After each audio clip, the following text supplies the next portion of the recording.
Сәлеметсіздер ме, құрметті тіл ғылымы каналының көрермендері.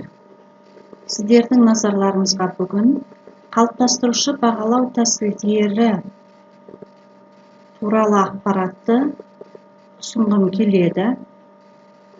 Қалыптастырушы бағалау тәсілдерінің бүгінгі ақпараттағы атауы сұрақ алмасу.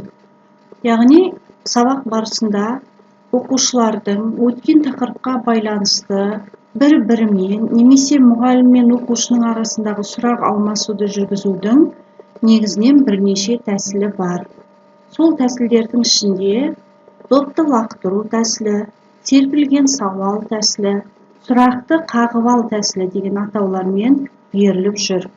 Бірінші серпілген сауал тәсіліне тоқталатын болсақ, бұл тәсілдің артықшылығы тақырыпты түсіну деңгейін арттырады, оқушылардың талқылау дағдыларын дамытады. Жүргізілуі: серпілген сауал тәсілі қалай жүргізіледі? Сыныптағы оқушылар тақырыпқа байланысты сұрақтарды бір-біріне қояды, немесе серпілген сауал деген атауға байланысты тырнақшаның ішінде лақтырады.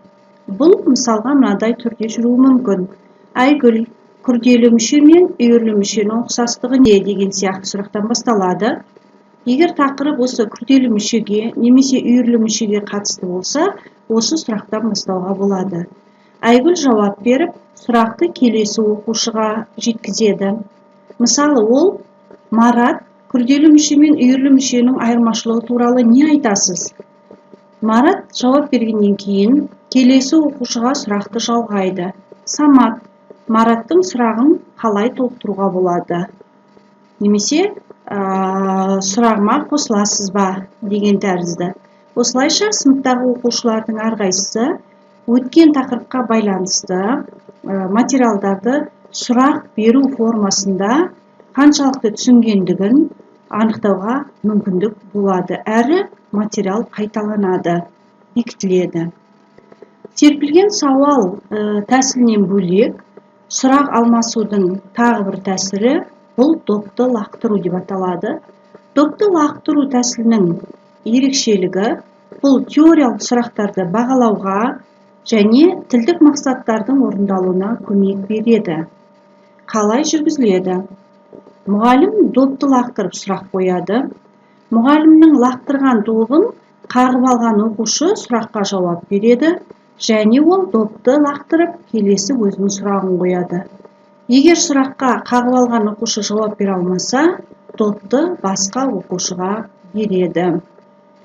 Сұрақ алмасудың қалыптастырушы бағалау тәсілі ретінде көрсетіліп жүрген үшінші тәсіл бұл сұрақты қағып ал тәсілі.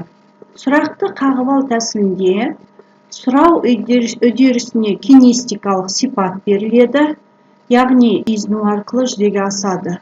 Оқушыларды өз еркімен жауап беруге итермелейді. Сұрақты қағып ал тәсілін тапсырманы жеке орындатқанда да, шағын топтар арасында жүргізгенде де пайдалануға болады. Сұрақты қағып ал тәсілі қалай жүргізіледі?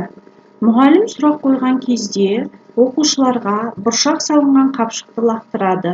Оқушы қағып алып сұраққа жауап беру керек. Сұрақтың қиындығына қарай оның бастапқы салмағын ұпаймен белгілеу керек. Егер оқушы жауабын білмесе, қапшықты өзге оқушыға лақтыру мүмкіндігі бар. Ол кезде сұрақтың құны 1 ұпайға кемиді. Сіздерге ұсынылған сұрақ алмасудың қалыптастырушы бағалау тәсілдері осындай. Кәделеріңізге жаратыңыздар және өз тәжірибелеріңіздің нәтижесі туралы тіл ғылымы каналына пікір қалдыруларыңызды және осы ақпарат ұнаса, ұнағандығы туралы белгі, яғни лайк қоюларыңызға болады. Назарларыңызға рахмет.